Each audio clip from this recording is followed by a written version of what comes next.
இன்றைக்கி நம்ம பார்க்க போகிறது 10th சிபிஎஸ்சியில் இருக்கக்கூடிய ஒரு ப்ரோஸ் தான்.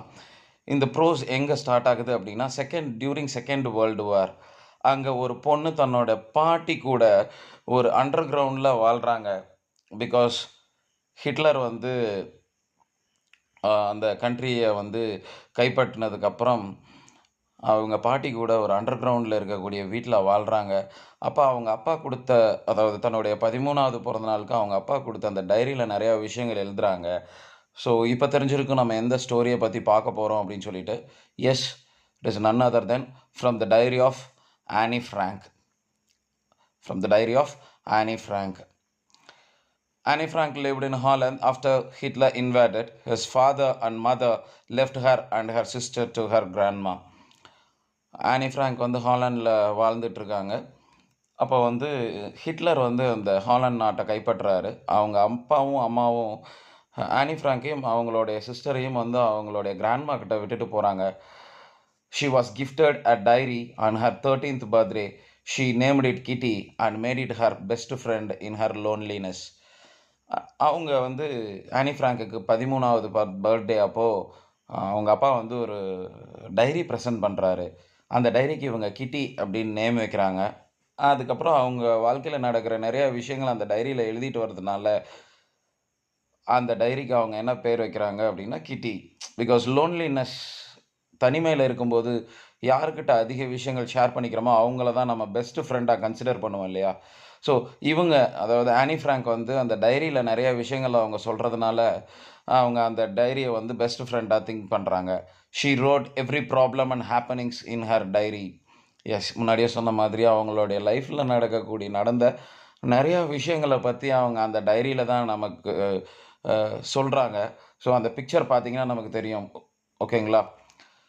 She was very close to her grandma. After her death, she felt very much alone. They lived in hiding for many years to survive. அதாவது அவங்களுடைய பாட்டி கிராண்ட்மாவுக்கு வந்து உடம்பு சரியில்லாமல் போகுது. அதாவது 1941 சம்மரில் அவங்க உடம்பு சரியில்லாமல் போகிறாங்க. அண்ட் 1942 ஜான்வரியில் அவங்க இறந்துடுறாங்க. ஸோ அவங்களுக்கு சொல்லிக்கிற மாதிரி இருக்கக்கூடிய சொந்தம் அப்படின்னு பார்த்தீங்கன்னா அவங்க பாட்டி மட்டும்தான். ஸோ அந்த பாட்டியும் இறந்துடுறாங்க. ஸோ இறந்தோன்னையுமே அதுவே வந்து ஆனி ஃப்ராங்க் வந்து ரொம்ப ஃபீல் பண்ணி she felt very bad.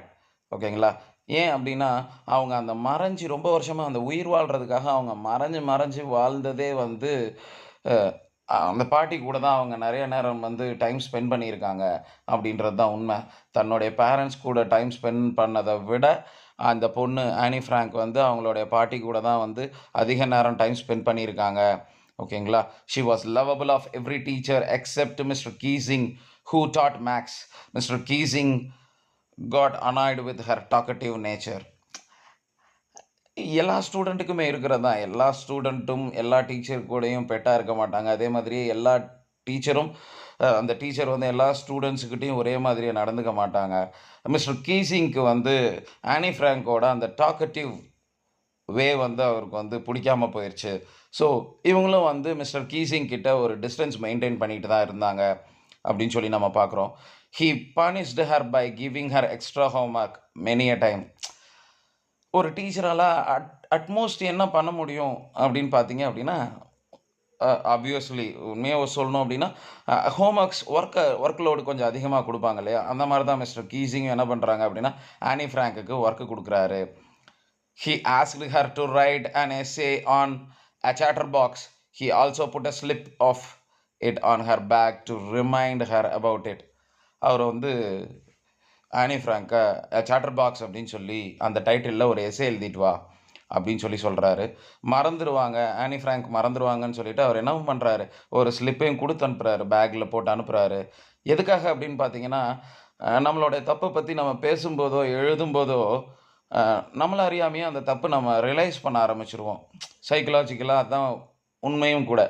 So அந்த ஒரு காரணத்துக்காக தான் even though he was maths teacher, அவர் என்ன தான் மேக்ஸ் டீச்சராக இருந்தாலும் கூட அவர் என்ன பண்ணுறாரு, எஸ்ஸே எழுதிட்டு வா ஃப்ராங்க் நீ என்ன பண்ணுற அப்படின்னா ஒரு எஸ்ஸே எழுதிட்டு வந்துரு அப்படின்னு சொல்லி சொல்கிறாரு.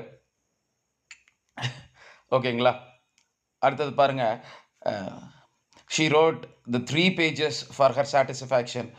She defined it as a future of a student and also mentioned that she inherited this trait from her mother, who also used to talk much. ஏன்னா நம்ம பெரிய புத்திசாலி இல்லையா? டீச்சரை விட பெரிய புத்திசாலி தான் நம்ம எப்பயுமே. ஸ்டூடெண்ட்டோட மைண்ட் செட் அதானே. நம்ம வந்து டீச்சரோட நம்ம வந்து அதிக புத்திசாலியா தான் நம்மள காமிச்சுக்க நம்ம விரும்புவோம். அந்த மாரி தான் ஆனியும். ஒரு 3 பக்கத்துக்கு அவங்களுக்கு போதும் அப்படின்னு தோன்ற வரைக்கும் ஒரு 3 பேஜஸ்க்கு எஸ்ஸே எழுதுறாங்க. அவங்க சொல்ற விஷயங்கள் என்னன்னு பார்த்தீங்கன்னா, ஸ்டூடெண்ட்னா அப்படிதான் இருப்பான் அப்படின்றது ஒண்ணு. இன்னொன்னு, நான் இப்படி இருக்கிறதுக்கு காரணம் வந்து, எங்க அம்மா ரொம்ப பேசுவாங்க. ஸோ அதனால தான் நானும் இப்படி இருக்கேன்.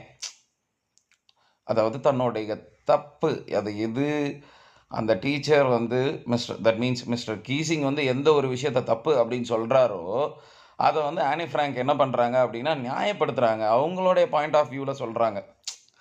சரிங்களா? ஸோ, அதுதான் இந்த இடத்துல சொல்றாங்க. அத வந்து சொல்றதுக்காக தான் வந்து she road the 3 pages for her satisfaction. அவங்களுக்கு அது தோன்ற வரைக்கும், சாட்டிஸ்ஃபை ஆகுற வரைக்கும் அத எழுதியிருக்காங்க அப்படின்னு சொல்லிட்டு.